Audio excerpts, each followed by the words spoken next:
जी अस्सलाम वालेकुम। देश और प्रदेश के तमाम देखने वाले, सुनने वाले, चाहने वाले दोस्तों को प्यार भरा सलाम। मैं हूं दिल हसन और आपकी ईमेल्स के साथ एक बार फिर आपकी खिदमत में हाजिर हूं। और सबसे पहली जो ईमेल है, इन्होंने लिखा जी please don't disclose my name. तो इनका नाम नहीं बता रहा, लेकिन वो तमाम लोगों से रिक्वेस्ट है कि जो भी अपना नाम छुपाना चाहते हैं तो प्लीज़ आप ईमेल के शुरू में लिखा करें, कोई भी सलाम वगैरह लिखे बगैर सबसे पहले लिख दिया करें। क्योंकि जनाब आप जो सऊदीया से हैं जिन्होंने ये ईमेल भेजी है, अभी मैंने इस पे एक पूरी डिटेल के साथ आपकी ईमेल का मैंने जवाब दिया और एंड पर जो है वो लिखा हुआ था please don't disclose by name. तो क्योंकि मुझे जो ईमेल शो होती है उसमें पहले नाम लिखा है, उसके बाद ईमेल लिखी है और एंड पे जो है आपका वो तीसरे पोर्शन में जाके मैसेज शो होता है। तो आपसे ये रिक्वेस्ट है कि अगर आप नाम छुपाना चाहते हैं तो वो सबसे पहले मेंशन कर दिया करें अपने मैसेज में। तो एनीवे चलता हूँ आपकी ईमेल की तरफ। अस्सलाम वालेकुम, hope you are doing well. I watch your very informative videos. I work in Saudi Arabia for last 12 years and now my family is living in Pakistan. I have already visited France with my family 5 years ago. Now I want to apply Schengen visa from here for me, and I am planning that my wife and 3 kids apply for Schengen visa from Pakistan based on my Saudi bank statement and other documents. My question, I'm a bit confused. Shall my family get Schengen visa from Pakistan with my documents and visa with good cover letter, bank statement of Saudi bank, my stamped Schengen visa? Appreciate your guidance. Regards। आगे इन्होंने अपना नाम लिखा है, Saudi अरब का contact number है। तो sir आप बिल्कुल जनाब ये कर सकते हैं। देखें, जब आप वीज़ा अप्लाई करते हैं तो आप जो है एक साइड का स्पॉन्सरशिप लेटर लगाते हैं। वो स्पॉन्सरशिप चाहे तो आपका अपना हो सकता है और या फिर दूसरी साइड से होता है जहाँ पे भी आप विज़िट करने के लिए जा रहे हैं। तो आपके केस में वाइफ जो होती हैं या बच्चे जो होते हैं हमारी फैमिलीज़ में वो डिपेंडेंट ही शुमार होते हैं। तो ज़ाहिर है हस्बैंड जो है वो उनका स्पॉन्सर होगा। तो ये आपकी तरफ से जो है उनका ये जो ट्रिप है उसके सारे एक्सपेंसेस जो हैं वो आपकी तरफ से बियर किए जा रहे हैं।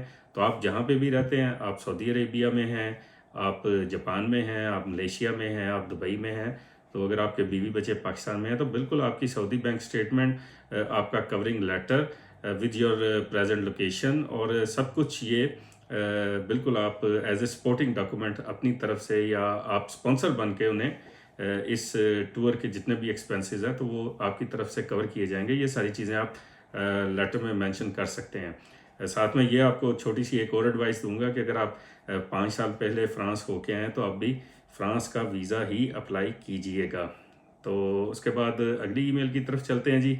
ये हैं जी आशीष साहब, इनका भी पूरा नाम नहीं ले रहा। इन्होंने लिखा जी I will plan to Portugal, can you help me to job and provide to the other all services, please send me updates of details of your service charge. तो आशीष साहब आप भी लगता है मुझे नए जानते हैं, मेरे किसी किस्म के कोई सर्विस चार्जेस नहीं हैं और मैं जनाब वॉलंटरली कर रहा हूँ और आज से नहीं कर रहा, पिछले कई सालों से कर रहा हूँ। और पाकिस्तानीज़ इन पुर्तगाल के नाम से फेसबुक पर ग्रुप भी मौजूद है जिसमें नियरली 90,000 मेंबर्स जो हैं उस ग्रुप में हैं और हम कोशिश करते हैं कि लोगों की बगैर किसी चार्जेस के ये जो आपने लिखा है सर्विस चार्जेस उस पर अपडेट दूं। तो यही अपडेट है कि किसी किस्म के कोई चार्जेस नहीं है। जो आपने जॉब की बात की है, देखें जॉब आपके ख़ुद पे डिपेंड करता है कि आपके कौन सा स्किल लेके आ रहे हैं, किस प्रोफेशन में हैं और ये आपने अपनी हिम्मत से ढूंढनी है। और पुर्तगाल में जो है ऐसे लोग भी हैं जो आते ही पहले दिन दूसरे दिन काम पे चले जाते हैं, लेकिन बहुत सारे लोग ऐसे भी हैं जो कहते हैं जी हमें महीना हो गया, 2 महीने हो गए हैं, 3 महीने। तो ये थोड़ा सा चैलेंज होता है क्योंकि मेन वजह ये है कि यहाँ पर लैंग्वेज बैरियर है। तो ये जहन में रखिएगा। इसके बाद साजिद साहब है जी, इन्होंने लिखा जी this is my previous mail sent on 4th August and still seeking reply. तो ये थोड़ा सा ये मैं बता दूं, मैं 17 अगस्त की ईमेल्स पढ़ रहा हूँ और ये जिन्होंने भी कॉन्टैक्ट अस पे लिखी हैं ईमेल, ये मैं उन सबको जवाब दे रहा हूँ step by step, date wise और फर्स्ट कम फर्स्ट सर्व वाला मामला है। तो इसमें आगे ये जो लिखा जी, अस्सलाम वालेकुम, we are gathering the information regarding study of kids and have a few questions given below, kindly explain. If only mother move with kids 12 years old, mother need to log the file for kids admission. देखें, kids के admission का माँ की file lock करने से कुछ लेना देना नहीं है। बच्चे का जो है वो उसकी बेस पे एक तो स्कूल लीविंग सर्टिफिकेट आपने लेके आना है कि किस क्लास में आपका बच्चा पढ़ रहा था, और बाकी माँ का वैसे फाइल लॉक करना वो ज़रूरी है, क्योंकि कोई भी शख्स, मैं सबको ये एडवाइस करता हूँ कि आप अपनी फ़ाइल लाजमी लॉक करें। उसका कल को फ़ायदा ये होता है कि आपने अपना मेडिकल नंबर भी बनवाना होता है, और भी खुदा न खास्ता किसी किस्म का कोई भी मसले मसाइल हों, आप चेक हो जाते किसी स्टेज पे, तो आपकी फ़ाइल लॉक होना ये इंपॉर्टेंट चीज़ है। और इस पर कोई ख़ास लागत भी नहीं आती, ये 5, 10, 20 यूरो का काम है, तो फ़ाइल आप खुद लाजमी लॉक किया करें। इसके बाद आगे लिखा जी, visa will expire while admission process and after visa expiry still eligible for article 92। तो देखें, पुर्तगाल में इमिग्रेशन के पर्पज़ के लिए जो भी आता है उसका वीज़ा एक्सपायर होना ही होता है, चाहे कितनी भी लंबी मुद्दत का हो। मैं भी जब गया था मेरा भी वीज़ा एक्सपायर हो गया था, और ख़ैर हमें तो बताने वाला कोई नहीं था कि हम भी किसी को ईमेल करते और हमें भी ये बता दिया जाता कि जी कोई डरने वाली बात नहीं, परेशानी वाली बात नहीं। तो मैं अगर अपनी बात करूं तो मैं तो बहुत ज़्यादा घबरा गया था कि अब पता नहीं क्या होगा, क्योंकि ज़िंदगी में कभी उससे पहले वीज़ा नहीं एक्सपायर हुआ था।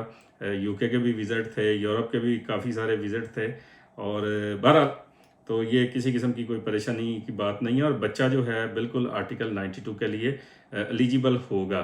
लेकिन इसमें थोड़ा सा मैं ये मज़ीद ऐड करूँगा कि इसमें भी जो सीट पे बंदा बैठा है, अगर वो कहता है कि जी आपका वीज़ा वैलिड होना चाहिए था जब आपकी फ़ाइल लॉक हुई थी, तो ये इस तरह के मसले मसाइल ये पुर्तगाल में नॉर्मल है। एक ही सीट पे बैठा बंदा, सीट से मुराद कि वहाँ पे आज अगर कोई बैठा है वो आपको कुछ बता रहा है, नेक्स्ट डे अगर कोई और होगा तो वो कुछ और भी बता सकता है। तो इस चीज़ के लिए मेंटली आपने प्रिपेयर रहना है। ये निफ नंबर से लेके जुनता सुग्रांसा सोशियल, ये हर मामले में इस तरह के मामलात होते हैं। एक जगह से काम नहीं होता, दूसरी जगह पे जाए तो काम हो जाता है, या एक ही अगर आप बैंक में जाते हैं अकाउंट खुलवाने, एक दिन नहीं खुल रहा होता, दूसरे दिन किसी और के पास जाते हैं तो खुल जाता है। तो ये चीज़ें आपने जहन में रखनी है। मोस्ट ऑफ दी, तीसरा इन्होंने लिखा जी, most of the mothers are housewives, which article will be better for them if they need to lock the file for kids admission, any business option please advice. तो देखें, ये self employed की activity कोई भी हो सकती है, ये डिपेंड करता है कि आप किस फील्ड में काम करने जा रही हैं या जा रहे हैं, और ये टोटली अप टू यू।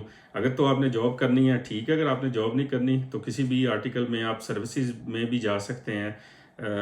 तो उसकी बेस पे जो भी आप एक्टिविटी करने जा रहे हैं उसकी बेस पे आप अपनी फाइल लॉक कर सकते हैं। इसके बाद आगे लिखा जी, kindly make one dedicated video for GCC people who wants to move the family and kids only and will support financially from GCC countries as people are getting limited days visa।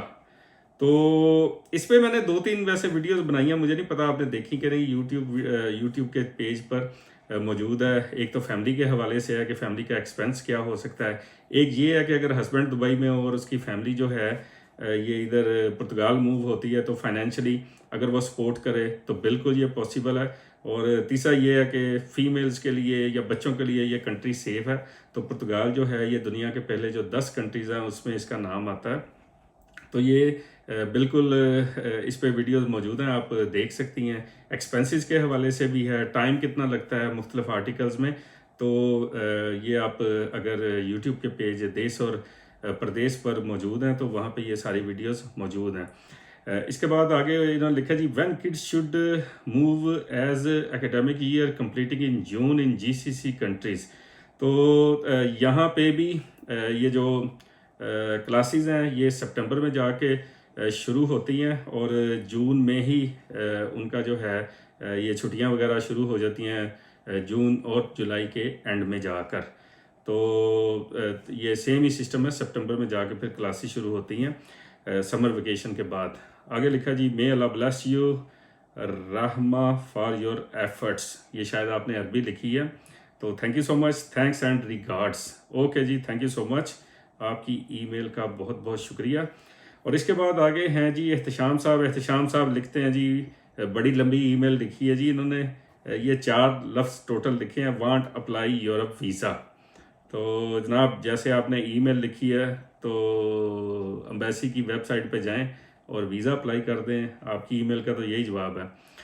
आगे email है जी जमील साहब की। जमील साहब लिख रहे हैं जी अस्सलाम वालेकुम, उम्मीद करता हूँ भाई आप ठीक होंगे। भाई मैंने पुर्तगाल वर्क वीज़ा के लिए 28/12/2022 को दुबई VFS ग्लोबल से पुर्तगाल के लिए फ़ाइल सबमिट की थी।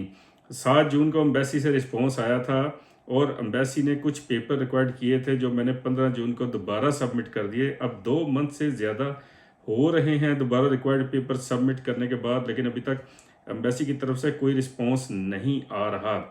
जो एम्बेसी की तरफ से मेल आई थी उसमें मेंशन था कि मिनिमम 15 वर्किंग डेज के बाद रिस्पॉन्स मिल जाएगा। भाई बहुत परेशान हूँ, प्लीज़ थोड़ा सा गाइड कर दें, आखिर क्यों रिस्पॉन्स नहीं आ रहा। 8 माह वेट कर रहा हूँ और बहुत डिस्टर्ब हो गया हूँ। प्लीज़ भाई लाजमी रिस्पॉन्स देना। तो ये जो लाजमी वाली बात है, देखें मैं तो स्टेप बाय स्टेप सबकी ईमेल्स पढ़ता हूँ और हमें नहीं पता होता कि आगे ईमेल के अंदर क्या लिखा होगा। तो मैं तो जनाब ऐसे ही जिसकी ईमेल आती है जिस हिसाब से तो साथ साथ पढ़ रहा हूँ। और देखें आपने 28/12 को आपने एक इस ईमेल में वर्क वीज़ा के लिए आपने ये लिखा है कि अप्लाई किया था और फाइल सबमिशन की थी आपने। तो जितना ये टाइम लग जाता है नॉर्मली वैसे इतना टाइम लगना नहीं चाहिए। मैक्सिमम 3 से 4 महीने टोटल लगने चाहिए और अगर बहुत ज़्यादा हो जाए तो 6 महीने। अब आपका ये 28/12 का किस्सा है तो अब ये अगस्त जा रहा है। वैसे इसमें एक पॉजिटिव चीज़ जो मुझे नज़र आ रही है वो ये है कि आपसे मज़ीद डॉक्यूमेंट्स मांगे गए थे और उसके बाद फिर जो है वो मज़ीद उसमें आपको वेट करना पड़ रहा है। तो पॉजिटिव यही है कि अगर आपका वीज़ा रिफ्यूज़ करना होता तो आपको बहुत जल्दी आपके पासपोर्ट रिटर्न कर दिए जाते, और अगर आपका वीज़ा रिफ्यूज़ करना होता फिर आपसे ये दोबारा मज़ीद डॉक्यूमेंट्स ना मांगे जाते। तो इम्प्रेशन तो यही आ रहा है कि आपको शायद उन्होंने वीज़ा देना है इसलिए आपसे डॉक्यूमेंट्स मांगे जा रहे हैं। मैक्सिमम आप ये कर सकते हैं कि आप इनको एक ईमेल कर दें एम्बेसी को कि I am still waiting for your reply, please try to get back to me as soon as possible. इस तरह करके कुछ जो भी आप लिखना चाहें एक ईमेल कर दें। और ये मैं लाजमी कहूँगा सब लोगों को कि एम्बेसी के मामले में स्पेशली पुर्तगाली एम्बेसी की जब बात होती है तो आप वेट करें। ये जो वेट है ये पुर्तगाल में रहने वाले बड़ी अच्छी तरह जानते हैं। पुर्तगाली में इसको स्पेरा कहा जाता है। तो स्पेरा जो है पुर्तगाल में जो आया तो उसके ये गले का हार बन जाता है स्पेरा। आप जिधर भी जाएंगे आपको सिर्फ स्पेरा और फाइल लॉक करने के बाद भी स्पेरा। तो आपको भी मैं यही कहूँगा मिस्टर जमील कि आप सर स्पेरा करें और इंशाल्लाह अल्लाह ताला आपके लिए आसानियाँ पैदा फरमाएंगे। तो कोई आपको यानी परेशान होने की ज़रूरत नहीं है, अल्लाह ताला बेहतरी फरमाएंगे। इसके बाद दाऊद साहब की ईमेल है। इन्होंने लिखा जी ईमेल में पूरा मैसेज ये है, guidance regarding immigration to Portugal. तो जनाब मेरी सारी वीडियोस में गाइडेंस ही होती है। ये जो क्वेश्चन एंड आंसर होते हैं इनका भी मकसद, इन पर वीडियोस बनाने का यही मकसद होता है कि आपसे मिलते जुलते जो जिनके भी सवाल जवाब हों उनको भी साथ इंफॉर्मेशन मिल सके। तो लें जी ये थी जी आखिरी ईमेल दाऊद साहब की। तो मुझे अब इजाज़त दें। आप सब अपना ख्याल रखिएगा, तो हमें याद रखिएगा। अल्लाह हाफिज़।